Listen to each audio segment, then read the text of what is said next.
I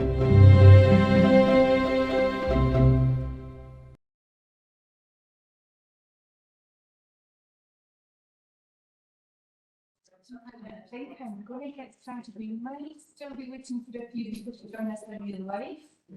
I'm also conscious we have got a lot of people online today, so we'll get started with the housekeeping and welcome you to the first breakout session for today's SPS meeting. So welcome everybody. This is a 1 hour session. My name is Heather Robertson and I'm a Senior Improvement Advisor working in Health and Improvement Scotland. And I'm going to do with Judith Keane, who is a Primary Care Improvement Manager and NHS Brand Manager.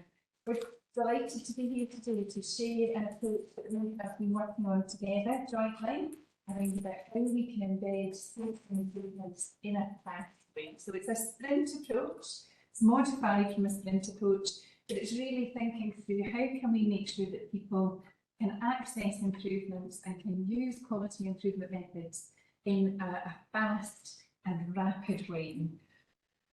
So we are a hybrid audience today. We have got some people in the room with us in real life in Clydebank. We've also got a lot of people online, so welcome to both. We've tried to design the session so that everybody's going to be as involved as possible. So we are going to be working between the two audiences today. For the online audience, the housekeeping is up there, so your microphones will be muted.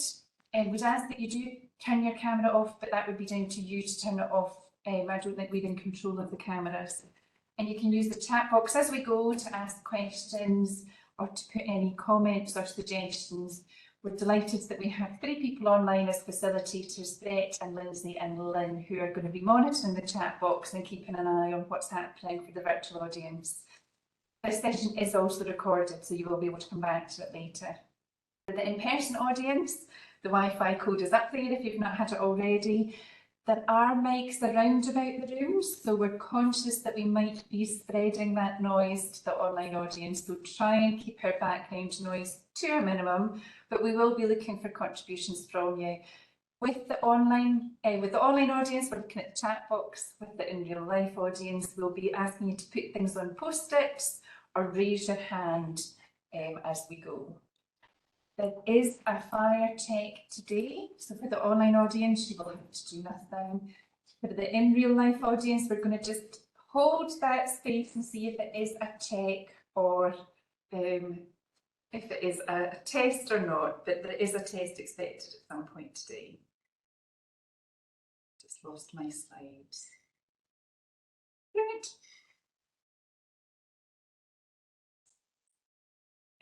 For those of you that spotted, that's Melissa who's hiding behind the screen. Here on hand for tech, so thank you, Melissa. So today's aims, we want to give an overview of a programme that we have developed called the Primary Care Access Programme. Sometimes we'll call it PCAP. This is a programme that's been developed over the past year or so within the Healthcare Improvement Scotland and shared with some local teams. So we're going to share the experiences of how and why we designed this approach. We're going to talk about what happened within the local delivery of this and think about how these rapid improvements could be used across other areas. So although our focus is on primary care, we really want you to be thinking about different parts of the system around about using these local approaches, or sorry, fast approaches. So we want you to be thinking through what this might mean for you. And at the end, we will be hopefully trying to get some actions from you all that you will take away from today. So before we get started, for those of you who were in the plenary session, either online or in real life, we've heard a lot in the first session about the challenges that we're all facing. We are looking at a system that is incredibly complex with insurmountable challenges. We're working with staff teams who are really struggling, whose well-being and morale is pretty low. And we're really trying to think through how can we support this system in a way that will lead to improvements, but in a way that does meet the needs of the system, working nationally and working with those local teams. So, right. Okay, sorry, I have just been told for the online audience, the slides are getting worked on. We can still see them in the room, but we are working on what to do for the online. Thank you, Melissa. So what we want you to do for the online audience, this is just one question on a slide, so don't worry about this one. What is on the slide right now is, what do you think is the main barrier to using QI in real life settings to address our current priorities? So everybody's got various priorities within the system. We want you to think through, what are the barriers to QI right now? What are you finding when you're working with teams to try and make improvements or try and move QI approaches from real life? For the online audience, please could you put something in the chat box and we'll monitor that from there.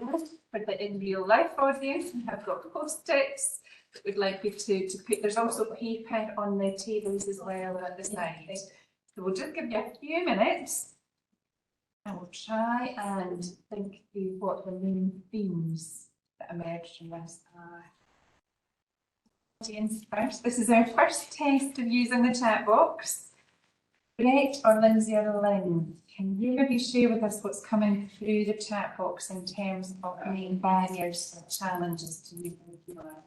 You should be able to unmute yourself because you're facilitating. And to hear one of you share what's coming.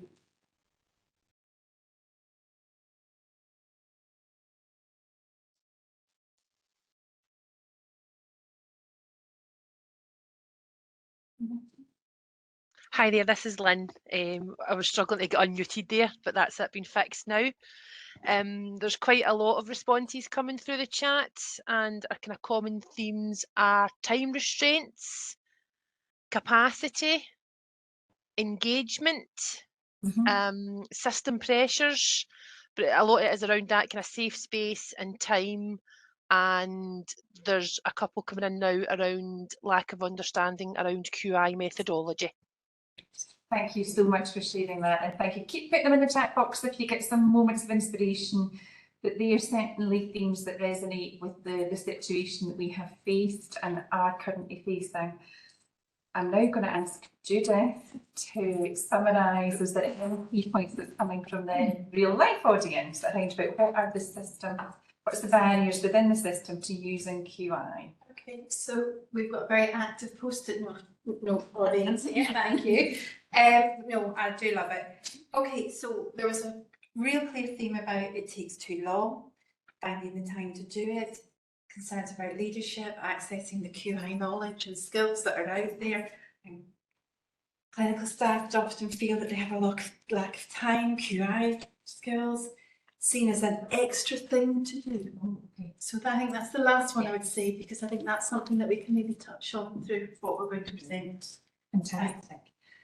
Thank you. So really common themes there around about the difficulties that we all face when we're looking at trying to improve the current situation and trying to see how people can fit in to the priorities that people have got right now.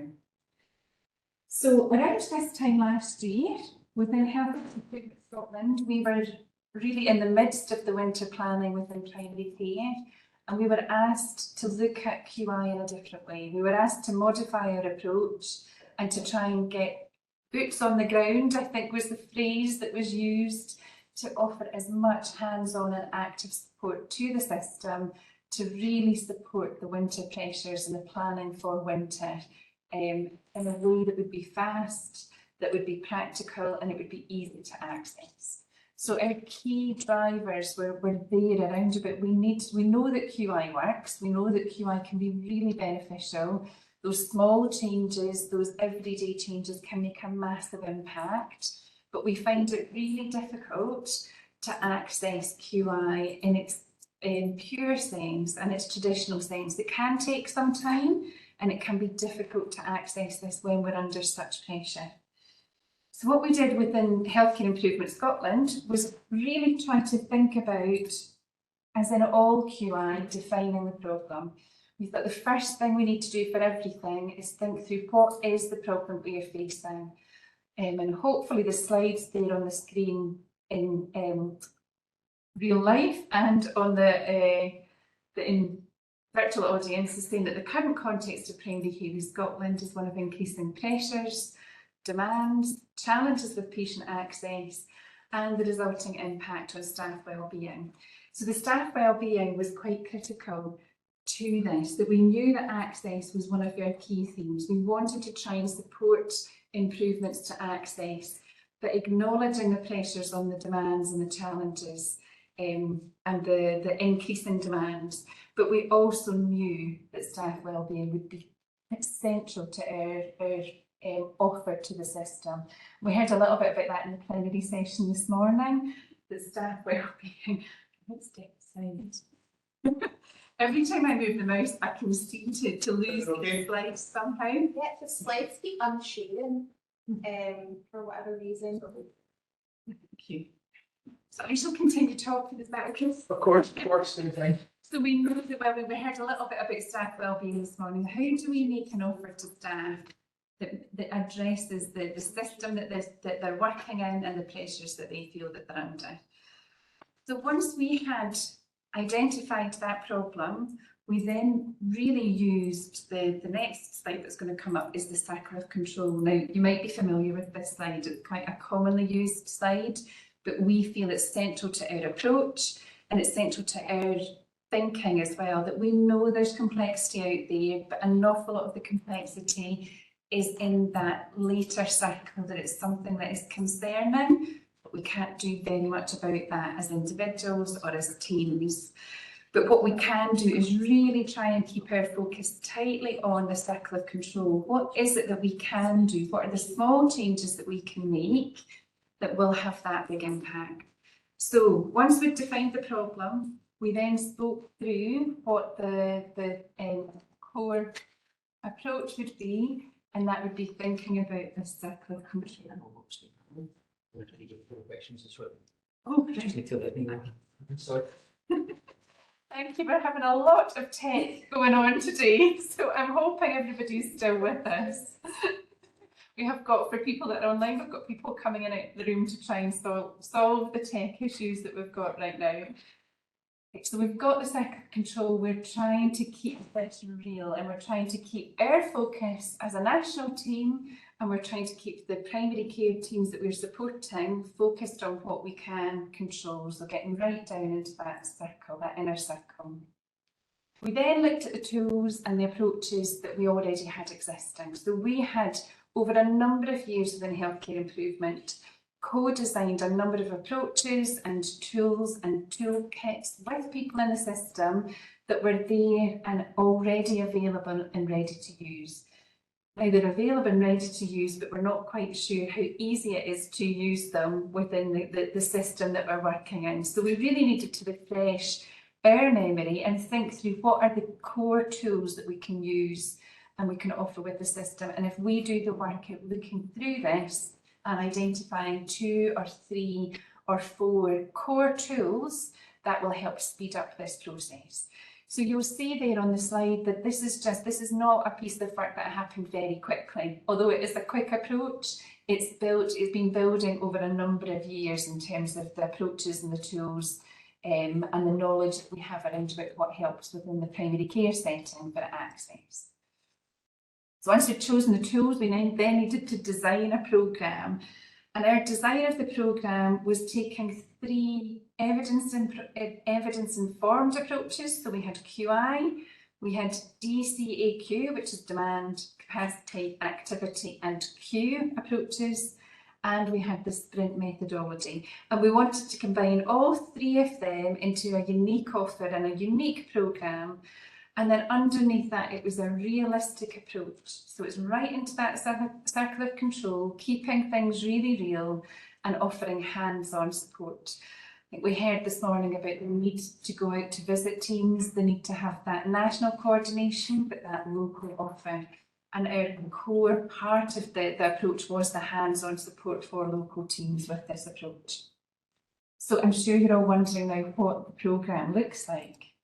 We have got our primary care access programme. This is a very broad overview of what the programme is designed to be. It is 7 weeks, But you'll notice we've got a week 0 and we've got an ongoing and sustained. So we've sneaked in a little bit to that 7 weeks. We've refined this as we have used it. We've been using this across Scotland with primary care teams, and we have refined it. The week 0, the preparing, doesn't take a lot of time, but we do have a conversation with teams who are interested to make sure that they are ready. And when we say ready, it's do you have people? Do you have a little bit of time? And are you going to commit to a 7-week programme? Now, the 7 weeks was critical for us. I think if we had asked primary care teams this time last year to sign up to a 3-month programme, I'm not sure we would have got that much interest. 7 weeks was something that people felt we can do it. We can just have a focused piece of work around about 7 weeks and we'll see what happens. So we were delighted that people were really very interested and enthusiastic about this. Week 1 within our session is where we get ready to go. We bring all the teams together virtually to talk through the tools, to talk through the approaches and to share what's going to be happening over the 7 weeks. And at that point in time, we're really trying to get everybody's focus right into the middle of the circle there. So what is it that you're going to work on from a broad theme of access, from an even broader theme of safety to that next theme of access, to then thinking through what is it about access within your context that we can work with together over 7 weeks. Week 2 and week 3 are where we are understanding the system. So we're still following that QI journey. You'll see through this that there are elements of the QI approach, but it's happening really rapidly. So in week 2 and week 3, we're understanding the system, and each team has an identified coach that will go out to visit, and the on-site visits were critical in bringing the teams together and spending just a short amount of time to think through what was happening within their system and identify where the areas that they could look at in a bit more detail were. And with one of the weeks it was collecting data, and the data tool were the ones that we'd identified from our previous work, and they were collecting data over a 5-day period. We knew that data was going to be critical to understanding the system and to making the changes and understanding if the changes were improvements. But we wanted the data to be as simple and easy as possible. So we only collected data over a 5-day period. Some teams didn't manage the full 5 days, and we worked with that. We really were trying to meet the teams where they were rather than forcing a pure QI approach onto people under the situation that they were in. So it was fast data, it was hands-on support, and we were coaching throughout this. So once we got to weeks 4 to 6, that was when people had identified a test of change, they had collected their data, they knew their system in a bit more detail, and they knew the area of the system they wanted to focus on, and they were starting to make those small changes within the kind of PDSA cycles that we see within QI. So we were looking at testing small changes, collecting data, and modifying that as we go. The support still maintained during weeks 4 to 6, but it was back online again, and it was weekly project surgeries, we called them. So we brought teams back together online to talk through the changes that they've made and also start to share some of the learning with other teams. So again, that critical starting to share some easy ideas with others, starting to share some frustrations from practices that were perhaps finding it a bit harder to make the changes or couldn't quite see where the changes could work. So we brought the teams together in smaller groups in week 4 to 6. And then in week 7 was our final session where everybody was there invited back to share their learning, identify some data for impact, and talk through how they were going to keep this going. The final bit is the ongoing and sustained. So the programme does finish after 7 weeks, but we do contact teams after 3 months to see if they've managed to sustain that learning, to see if they've managed to embed any changes, or to see if they've used this similar approach in a different way in a different part of the system. So that is our primary care access programme overview. I am going to go to a poll next, and I'm thinking actually the guy just said to me online that the polls will work, but I'm not feeling so confident with the tech today. So I think we're going to just keep it simple and go for a chat box option here. So, oh, there is something that's come up. Let's see what happens. If the poll doesn't work for you, put it in the chat box. And in real life, just again, on your post-its, we want you to think about the tools that you currently have got. You've probably got tools or approaches or things that you use to support improvement. It might be from a toolkit. It might be from something that you've worked in the past. Do you think these tools could be used at pace? So you've got 4 different options there. A is absolutely, I can think of a tool right now and I know it would work quickly. B is it probably would need to be adapted. It's a bit of a lengthy tool, it's a bit complicated, or it's maybe a bit out of date now. C is no, we definitely don't have the tools, or they could not be used at pace, and D is not sure. So let's give you a couple of minutes. We'll see what happens poll-wise. Do I need to press apply?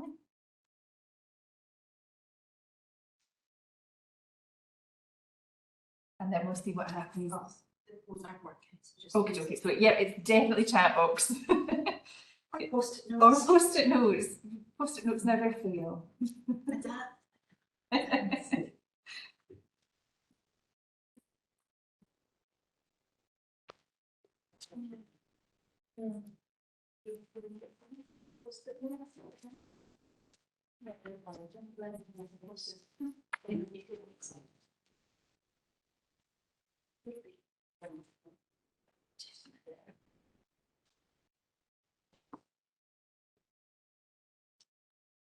We're gathering the post-it notes in real life. And I'm going to come to the online facilitators, so Brett, Lynn or Lindsay. Is anybody able to unmute and share with us what's going on in the chat box right now? Hi, Kira. You hear me okay? It's Lindsay. Perfectly. Hi, Lindsay. Hi there. So we've had someone respond to say some QI tools could be done at pace, but the quality planning may take longer. And that's the main response that we've had through on the chat. Fantastic. Thank you. No problem. Anything in real life? We have got a range. It's sitting at an A and an AB. Some people saying some are an absolute, some need a bit of adaptation. And one not sure. I'm not sure, but mostly in the room, A's or B's. So absolutely, I would need to be adapted. Keep thinking about that as the session goes. When you go back to your day jobs after today, think about what tools you might have. And hopefully this will inspire how we can use tools and how we can flex our approaches and use them in a different way. So let me just share then finally what we've done as a national team with PCAP. We've designed this programme. We have now tested this and used this with over 100 teams across the whole of Scotland. Managed to get 13 NHS boards, so we're only one missing, but we have managed to reach the whole of Scotland, the vast majority of Scotland with this approach, with 100 teams. It's open to any primary care team. It is mostly GP practices that sign up, but we have left the kind of joining criteria as simple as possible. So it's working within primary care, you can join this programme. Teams have worked on a range of different themes. So when teams sign up, we ask them to identify a broad topic. Now, sometimes that changes and that's totally fine, but we do ask them to start to think about, as they're signing up, what is it? What's the, sometimes talk about the pebble in your shoe. What is the thing that is bothering you about the system right now? And we ask them to just identify one of the broad themes. We then, with the coach, work on trying to refine that into a much smaller and more manageable area. So the teams worked on mostly appointments, a lot of administrative and process issues. There was quite a lot of interest in prescribing processes and prescribing and looking at reducing acute prescribing. And then there was always the option for other clinical, which if you weren't really sure, you could tick that other box. And these included things like working with multidisciplinary teams, such as CTAC teams, like community treatment and care services. The impact data we have been delighted with. So as we started this approach, we weren't sure if people were going to sign up, and they did. We weren't sure if the 7-week approach would work so well, and it did. And we weren't sure if we were going to have an impact. And what we're finding from the teams is that these are the changes that we're starting to see. Each team, we do ask them to collect data on the changes that they make and the impact that it has. And you can see there from the screens, in a really short period of time, we're starting to see changes that will have a significant impact in the processes and the quality of care. First one. It was just to see if we could get rid of that colon part. We can't get that down. So, The part that says colon over there. So we've got another couple of tech issues, but I'll keep talking as that goes. So you'll see there that team one introduced a minor injury clinic. So what they did within the 7-week programme was that they had an idea that they wanted to look at how they were using the resources and the staff within their setting, but they weren't exactly sure where the demand was. So they collected 5 days of demand data, and from that they identified that actually minor injuries was one of the most prevalent demand categories. So they introduced a minor injuries clinic, and they reduced the need for people to see an urgent GP or use an urgent GP appointment. Excuse me. There was a change there to the HRT processing. So there's one example there about increasing activity. A team looked at the processes for prescribing and re-prescribing HRT and moved to an online system. And what happened with that is that the process initially took 15 minutes. The new process takes 3 minutes. So if you think about multiplying that up with the number of processes that they're going through, the number of prescriptions that they're going through, it really improved the efficiency of their system, and it made the number of the increased the number of reviewed prescriptions 3-fold in a month. So this is over a really short period of time. So you can see there, we really have been delighted at the impact data that we've got. I'm going to share with you one more slide that I think is equally as important.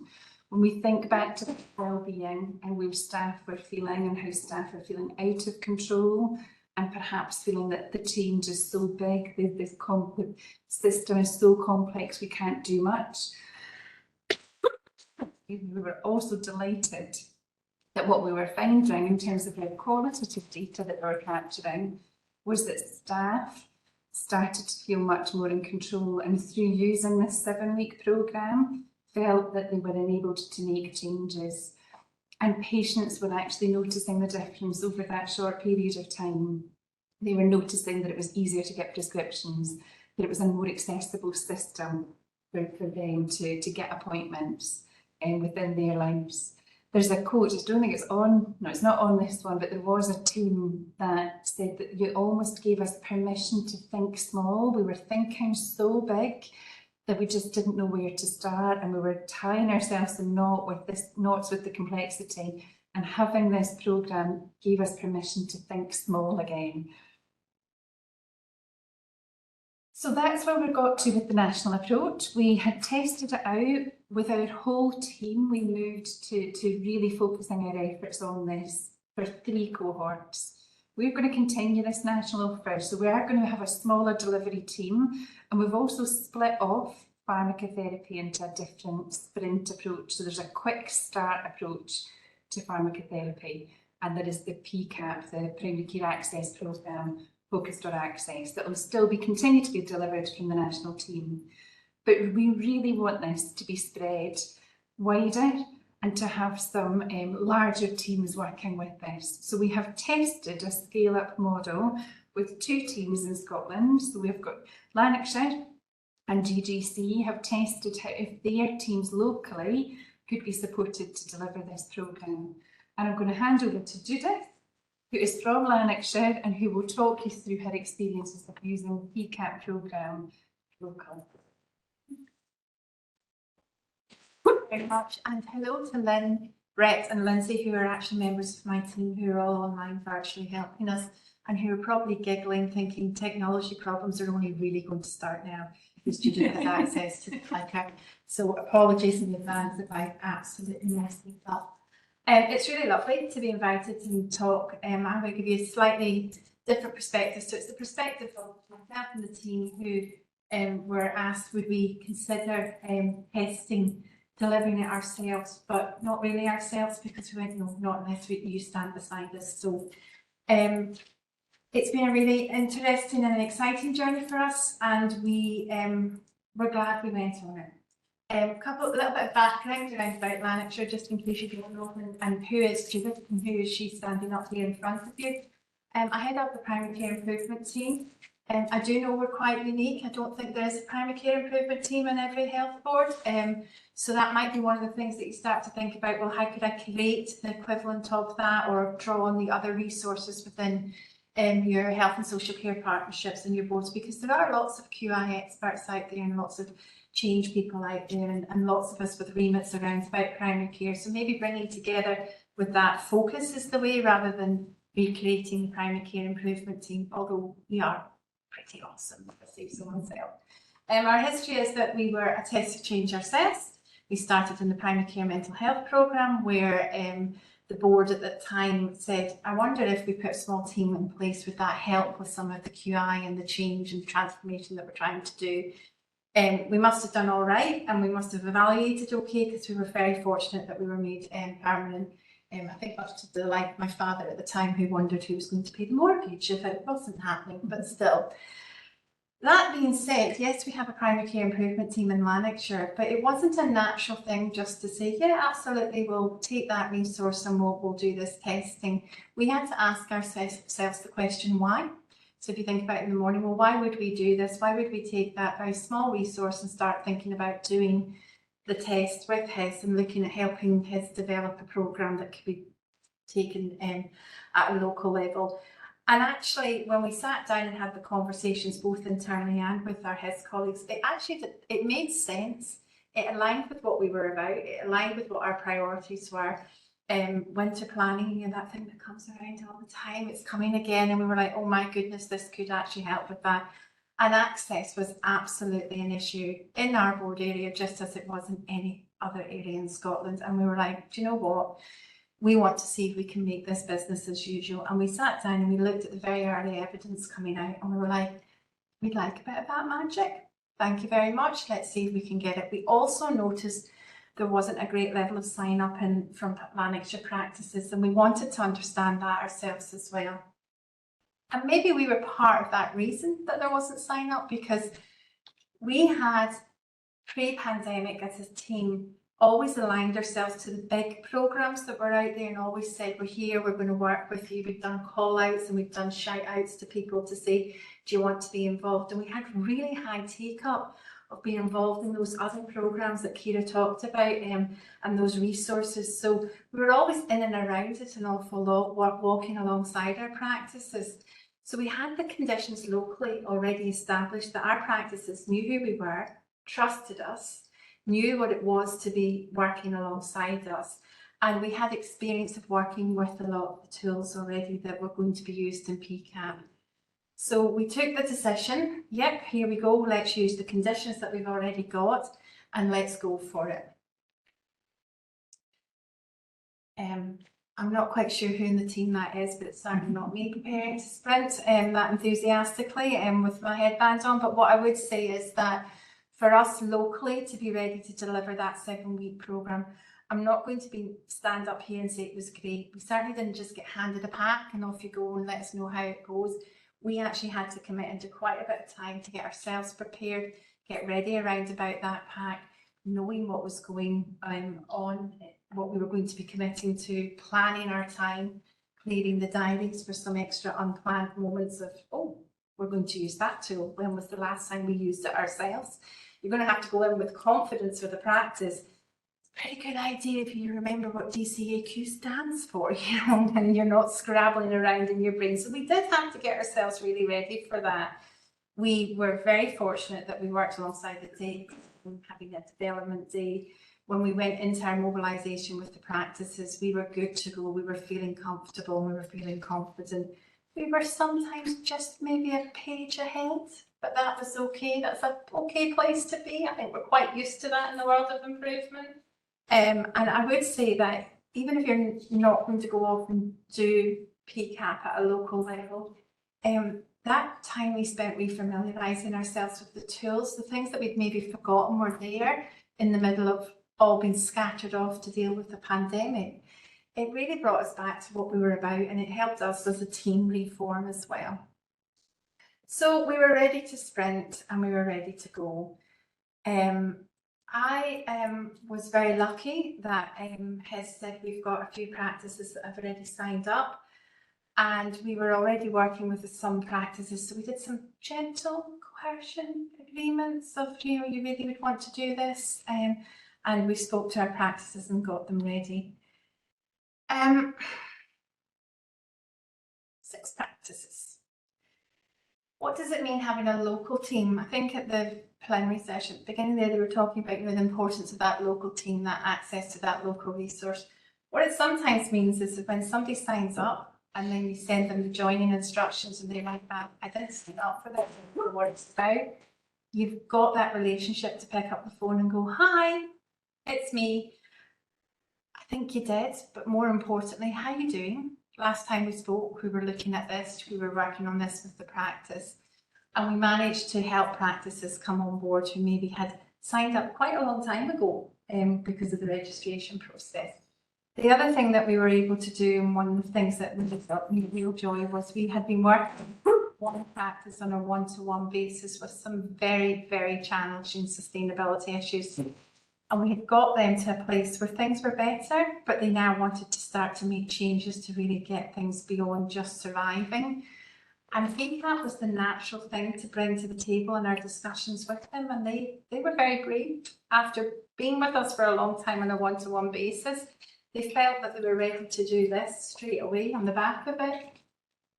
This picture here, overview at 3 weeks, it was just to give you a little insight before I go on to the next 6 practices that I'm going to share with you. I was asked to come and speak, and I was like, we're 3 weeks into the sprint, are you joking? I can't tell you anything. So I managed to squeeze a little couple of lines out about 6 practices at that point.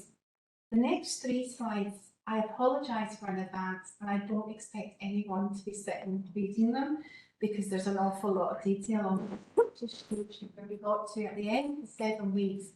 And we're now back round talking to the practices at the 3-month point, and we're beginning to see that impact evidence. So we've had to put each practice on with its body and nobody more, because there's so much to share and tell you. We were no different in Lanarkshire about things that people wanted to work on. They wanted to work on the things that were within their gift, the things that were causing them problems. Our practices were telling us, and I don't think it's different anywhere else, our phones are jammed, people can't get through to us, we are facing real challenges and we can't manage it anymore. We're passing messages back and forth all the time, and it's taking so much time. We stopped signposting and care navigating in the pandemic because there wasn't anywhere to signpost to. And we don't know when we're meant to turn that back on, and we're not quite sure if we can remember how to do that, and we certainly don't have the confidence to do that. So the first 2 practices that you can see there, they absolutely were able to do a lot of work around about that quick data collection. The improvement advisors went in, they spent time with the practices, they went in at a time that worked for them. We ran our catch-up sessions online at a time that worked for the practices as well. So we very much listened to what would work for them to keep them on board. All 6 practices started. 1 practice had to pause, but because we've got the local team, what would have happened is nationally you would have dropped out, but locally what we said is that's okay. Tell us when it's good to go, and it's good to go just now. We started last week with that practice, so we can be flexible around about how we work with the practices. The message handling and that, you know, that back and forth of paper, what's that got to do with safety? Well, it takes time to get the right answer to a patient, and that's the one thing that you don't want to do when you're needing to tell somebody something. So we needed to help our practices to get their more effective message handling and it not going over to the GP when actually the right answer could be given and the patient could go on the right journey straight away. Signposting, the same thing. And we know that signposting was very effective before the pandemic, and it had stopped in so many practices. This practice really wanted to be confident again in doing that and needed their staff to feel safe to do that again. So their data collection was around about checking that it was appropriate and feeling confident again. That let them have a practice-based conversation with their GPs to say, let's start doing this again. Now that you've done that quickly, let's get going with this because actually, you know, we're signposts our patients to. Appointment demand. People started with that, with the small, what you might think are the really small things like signposting, message handling. I'm okay with that because a lot of our practices that we're working with now are now looking at appointment demand. One was quite brave and they wanted to look at appointment demand from the beginning. But what they actually did then was take a step back and realise what their phone calls were all about, and actually they needed to start pushing in the right direction other things that weren't actually appointments. So prescription inquiries, pre-bookable appointments were one of the outcomes, and an online ordering system being brought in for prescriptions. We have practices that can equate 4, 5, 6 hours of work not coming through in the telephones now. They can show us with their data that it's on the day that the emails get responded to just as quickly, but what that means is the phones are not jammed. We had a practice that said that the phones never stopped, and that was plus the queue of the patients who were queuing outside the building because somebody one day had said, if you turn up at the building, you get an appointment. I'm seeing some smiles. I think that's happened in quite a few practices. We found that, again, another practice worked on care navigation, and they were understanding what the calls were and then bringing in care navigation and signposting to that rather than handling as an inquiry or stalling at a phone and not knowing the answers that we could give. Rattling through this because of time. We had more looking at their telephones and more looking at their appointment handling. So there was a common theme, and there was definitely impacted that we've got at the bottom of practice 5.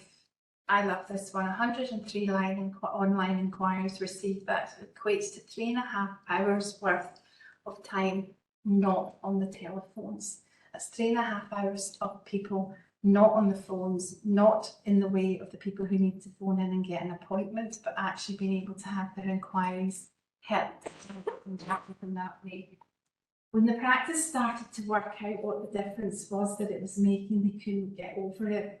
And the other thing that I found, and I couldn't get over from hearing that from my team, was they described staff whose shoulders had started to lift back up, who didn't look worried as they walked into the room, who were beginning to feel that something was within their control and that it was okay to start with something quite small because it actually gave them permission to get going, and that maybe they could actually start to change what they were experiencing.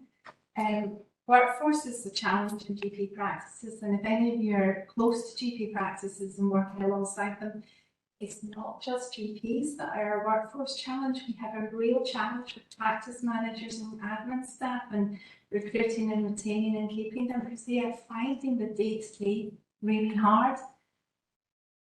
And I probably could talk to you all day. I could turn the mics on and ask Brett, Lindsay and Lynn to talk to you all day about our practices, and all these slides are coming out to you so you can read all the impact and the difference that we could do. I'd rather hand over to 2 of our practices. If you want to know how good our practices are feeling, when we did our learning session, we were able to find 2 out of the 6 practices who were really keen to come on and speak and comfortable to speak, both in front of their other colleagues and our Glasgow practices. We probably should have just said nothing and just handed it over to them because they were just incredible the way they spoke. The only issue with that was that the other practices said we didn't get to speak, so I deliberately made sure that we picked 2 other practices. So all 6 of our practices want to tell their stories. I think that's really powerful to know. This hasn't been something that they've had to do.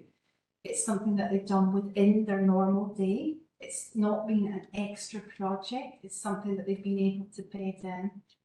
And it's made them begin to believe that they can actually start to look at the things that they can do to improve access. So reduce the calls that don't need to come through, make sure that people who need to get onto the phones can get onto the phones, look at their appointments, shift away from that 8 AM urgent calls or on the day appointments, pre-bookable appointments, understand what's coming through from their patients and be able to be making access better for our patients. So now this is the bit I'm dreading. There's a video. We all know how that normally works and we know how the technology has worked with us today. So it's big words, play video.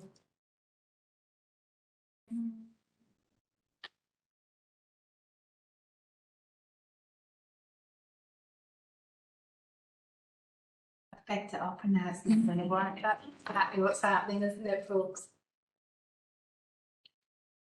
Hi, I'm Rhys McGinley and I am the care navigator at Overton Medical Practice. I'm Sarah McDade, I'm the practice manager at Overton Medical Practice.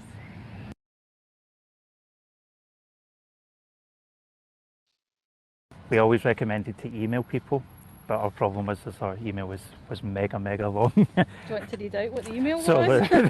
our email originally was land.clinical@overtonmedicalpractice60139@nhs.scot, which, coming from somebody my age, was also very long, and also people who are older struggled with that.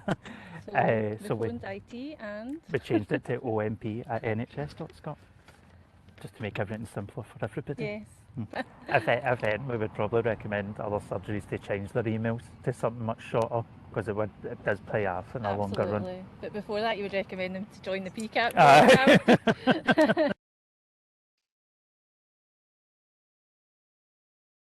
Hi there, I'm Lindsay Falconer and I'm the practice manager of Bodwell Medical Centre.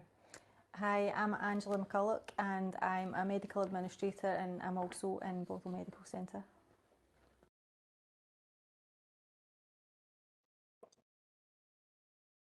Patients were always complaining about the length of time that they were waiting in the queue on the telephone, and we thought, how on earth can we reduce the queue? So what we thought was, we'll do a wee audit, we'll see how many of the telephone calls that we get are actually not for an appointment, and try and think up some sort of a way that we could actually give patients another way of accessing the practice, so that they're not phoning and they're not holding up the queue for people who are actually wanting to make an appointment.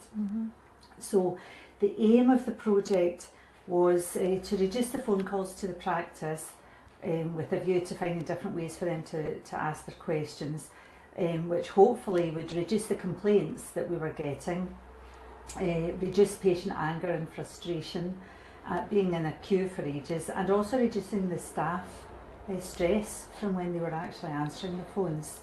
So for our data collection, we used the data tally tool for calls over 5 days, and it turned out there was 411, which equated to like 13 hours on the phone that weren't people looking for appointments.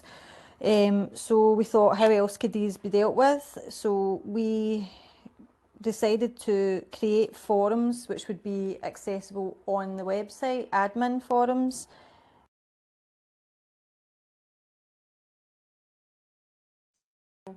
And she said, may I also say that this new admin inquiry service is great. I hope it is easing the pressure on your team having to answer all those calls. Yeah, yep. Always better to hear working with this, isn't it? Okay, so there are many pieces to the jigsaw, and I think some of the things that I would point out here is that we wouldn't have jumped into doing this if it wasn't an evidence programme, so we felt safe to do this and to look at locally delivering it. We had a local team, we had relationships, we were very fortunate and we could build on that. We couldn't have done it without our friends at HIS. The Dial the Trend for the daft question was very helpful. And I hope we've helped as well, because we certainly asked a lot of questions, we certainly gave a lot of feedback, we certainly challenged some of the things that we were being asked to do as well, and we came up with solutions that would work locally. It fits with our practices, it feels manageable, it can be done. The 7-week sprint is not a big QI collaborative, it's not a huge thing, it's not a big massive aim statement, and it gives them something that they can actually do within their sphere of influence. And the impact on staff wellbeing, I think the biggest mistake I made was that we did not measure where our staff were in terms of their well-being, because I am confident that just by being in the room with these people now, that I can see such a change, and I just would love to have been able to have done that to do a measure. So that's my oops the daisy moment, and it will not be an oops the daisy in future. We're going to look at doing that as we go forward. And I suppose I've given the game away to go forward. Absolutely, we've said yes. We've signed the memorandum of understanding. That means we're definitely doing it. We are. Before that, though, we're continuing to support our 6 practices, because locally we're very fortunate. We don't have to end at the 7 weeks. We can keep our relationships going, and we're continuing to support those practices. They're all moving on to new things that they're wanting to look at, which means that they're building and building. I'm looking forward to the day that they say, I'll just let you know what we're doing. And I know that will come, because they'll get more and more confident in what they're doing. In fact, they underestimate themselves far too much, would be my view on that. We are wanting to share with all our practices in Lanarkshire what we're calling the quick wins. There's a lot of things that our 6 practices have done that you don't need to come and do PCAP. We want to get that straight out, and we're going to be doing a session at the end of October where we're basically going to say, have you got this issue? This practice did, this is what it did. Why don't you consider if you just lovingly lift that and have a go in your practice? Because sometimes people think that they have to do the programme as well. I'll need to strike a balance, because I need practices doing PCAP to keep getting lots more learning, but there's so many things to do there, I'm not worried. But what I wouldn't want to do is to hold on to that. So one of our things that we do locally is that we will be making sure that all our practices can come on, hear about that, probably over a couple of lunchtime sessions. We'll rerun it a few times so they can hear about it, and then we'll make it available online, and we can go back to practice if somebody can't make any of that. We'll just... And we are celebrating, because we're not shy. This worked. It's been good for our practices. It's helped our team do what they want to do, and we're going to keep telling people our story and hopefully inspire you a little bit and others to think about, could you do a similar approach or be involved in PCAP as well at a local level? And that is us. I'm looking at the time, and we're very stuck for Q&A. What I'm going to suggest is, if there are any burning questions, my colleagues possibly could answer them in the chat, because if I don't let people away for their lunch, especially those who are in the paediatric section, which they only have half an hour, I could have some very upset people who don't get anything to eat. I'm here for the rest of the day, so if there are questions, or if you want, I'll hold back, and so will Kira. But thank you so much for letting us share our journey. It's been fun for us. It's been a challenge at sometimes, but it's been well worth it. And I hope I've given you a bit of insight for local delivery. Take care.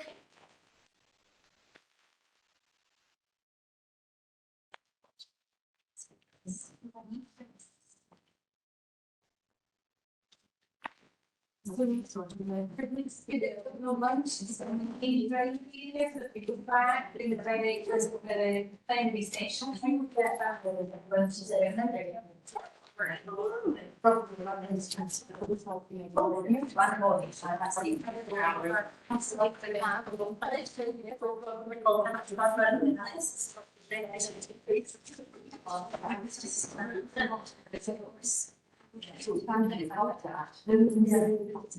oh yes, such a serious. So yes, and we also have this disease. Yes, they had it really doing. It's like trying to do that. It's a gosh, you guys are probably there. You say, I'll get my request to do this year. Complication. But yeah, sometimes it's worth it. Right.